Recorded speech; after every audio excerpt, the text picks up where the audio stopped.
Eating is one of life's most natural pleasures. The crunch of bread, the sweetness of fruit, the warmth of a shared meal. These are simple delights that nourish the body and spirit alike. And yet for some of us, the pleasure of eating becomes complicated. Have you ever gobbled up a whole packet of biscuits when you're feeling low? I've been guilty of comfort eating. When we react to food in this way, or if we react to food with a feeling of compulsion, then the satisfaction is fleeting. A bite becomes a plate becomes a feast, and still the hunger isn't stifled. You know, people call this hedonic treadmill.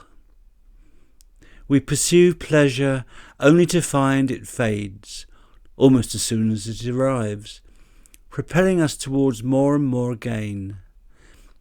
If greedy eating were to become extreme, it would be a preoccupation with food, a sense of being out of control, and often feeling deep distress. So why do some of us eat greedily? Now, part of the answer, of course, lies in habits. Every time we give in to a craving, it reinforces its grip. But each time we turn our attention away, this weakens the craving's hold. But for some people, there might also be other forces at play. Stress, emptiness, unmet emotional needs. In my case, probably impatience and poor impulse control.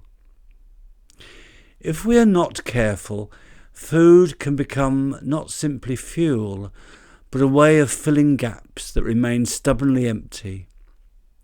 Religious traditions, too, have grappled with this. Christianity lists gluttony as one of the 7 deadly sins.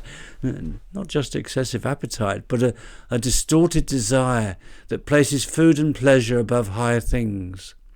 Buddhism sees overeating as rooted in craving, which perpetuates suffering. The 18th century spiritual writer Emanuel Swedenborg went further still, warning that indulgence in food and taste, pursued as life's highest joy, then it leads to a languishing, not just of body, but of mind. To live for bodily pleasure, he said, is to become less rational, absorbed in bodily matters, dull to spiritual ones. What then are the alternatives to greedy eating? One approach is mindful eating. It begins by slowing down, noticing flavours, textures, hunger and fullness cues. When cravings rise, instead of being swept away, one learns to pause, to breathe, to observe the urge crest and fall like a wave. In this space, food becomes a choice, not a compulsion. One can also learn, of course, to identify triggers, the smell of baking bread, the weariness after work, the pang of loneliness, and learn to challenge the inner monologue.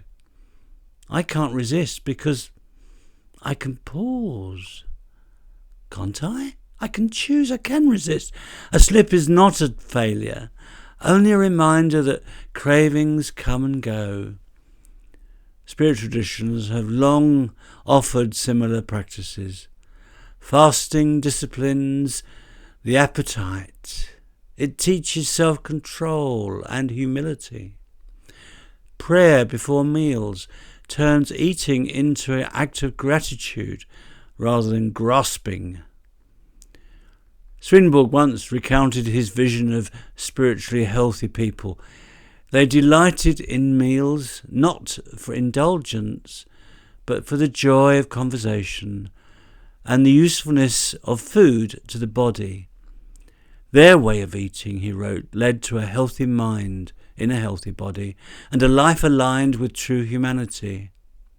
And in sacred writing, food itself is a metaphor for something higher. Jesus Christ said, "I am the bread of life," offering divine truth as nourishment for the soul. The message then is not that pleasure in eating is wrong, far from it. It is that food has a higher correspondence. It naturally sustains us, yes, but it also points to spiritual nourishment. Swedenborg wrote that foods, especially those from crops and trees, mirror our love for what is good and true, because these affections feed the inner life, just as natural foods sustain our bodily functioning. Let's see food as food for thought that links with wisdom, links with deeper awareness and understanding. We can better learn to eat to live rather than live to eat.